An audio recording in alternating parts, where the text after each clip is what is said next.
ಮೈಸೂರು ಮಹಾನಗರದಲ್ಲಿ ಒಂದು ಕಾಲದಲ್ಲಿ ಅನ್ಯ ಧರ್ಮೀಯರ ಆಕ್ರಮಣ ಇದ್ದಾಗ ಅವತ್ತಿನ ಕಾಲದ ಸದಾಚಾರಿಗಳಾದಂತಹ ಅನೇಕ ಜನ ಬ್ರಾಹ್ಮಣರು ದೇವರ ಪೂಜೆ ಮಾಡಬೇಕು ಅಂತ ತುಳಸಿ ತರೋದಕ್ಕೆ ಅಂತ ಹೋದರೆ ಅಲ್ಲೆಲ್ಲ ಅನ್ಯ ಧರ್ಮೀಯರು ಆಕ್ರಮಣ ಮಾಡಿ ಸುತ್ತಮುತ್ತಲಿದ್ದವರು ದೊಡ್ಡ ದೊಡ್ಡ ತೆಗ್ಗುಗಳನ್ನು ತೆಗೆದು ಕುತ್ತಿಗೆಯವರೆಗೆ ತಗ್ಗಿನಲ್ಲಿ ಬ್ರಾಹ್ಮಣರನ್ನು ಹಾಕಿ ತಲೆ ಮಾತ್ರ ಮೇಲೆ ಬಿಟ್ಟು ಆನೆ ನಿಲ್ಲಿಸಿ ನಿನ್ನ ಧರ್ಮವನ್ನು ಬಿಟ್ಟು ಧರ್ಮಾಂತರ ಆಗ್ತೀಯ, ಆನೆಯಿಂದ ತಲೆ ತುಳಿಸಲ ಅಂತ ಕೇಳಿದರೆ ತಲೆ ತುಳಿಸಿದ್ರೆ ತುಳಸು, ನಾವು ಧರ್ಮಾಂತರ ಆಗುವುದಿಲ್ಲ ಅಂತ ಹೇಳಿದ ಧೈರ್ಯವಂತರು ನಮ್ಮ ಬ್ರಾಹ್ಮಣರು ಒಂದು ಕಾಲಕ್ಕೆ.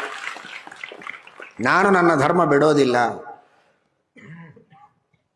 ಇದು ಸ್ಥೈರ್ಯ.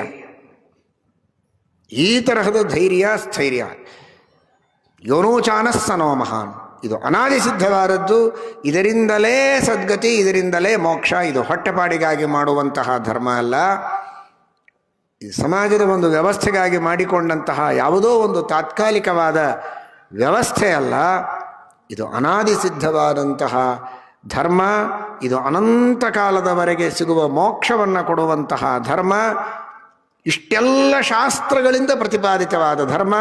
ಲಕ್ಷ ಲಕ್ಷ ಕೋಟಿ ಕೋಟಿ ಋಷಿಗಳ, ಯೋಗಿಗಳ, ಮುನಿಗಳ ಅನುಭವದಿಂದ ಸಿದ್ಧವಾದಂತಹ ಧರ್ಮ. ಸ್ವಯಂ ಭಗವಂತ ನುಡಿದಂತಹ ಧರ್ಮ.